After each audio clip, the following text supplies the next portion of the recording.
Size gelsin. Sen fikir eləmə, gözəldir həyat. Nə qədər mən sağam fikir eləmə. Bugün yanındayam, sabah hardasa demə ki uzağam, fikir eləmə.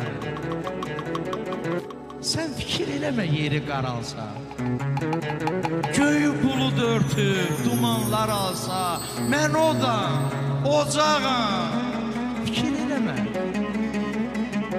Yenə yanacağam, fikir eləmə.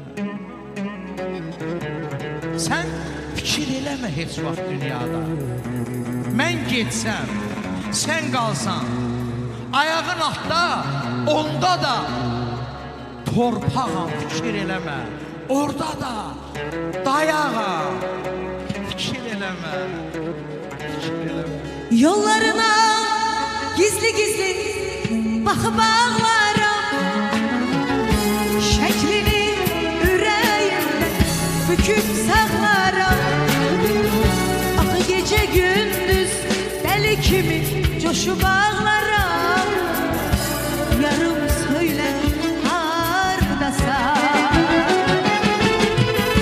Yollarına gizli gizli bakıp ağlarım. Şekli yüreğimde büküp saklarım.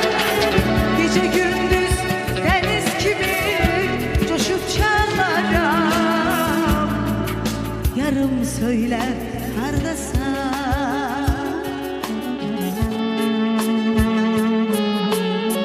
Nə kök sötürürəm, nə ah çəkirəm. Sönür adımıza yandırdığım şam. Sənin pəncərəndə mənim ümidim edam kürsüsünə çıxır hər axşam. Bu elə bəladır, daşdan fərqi yox.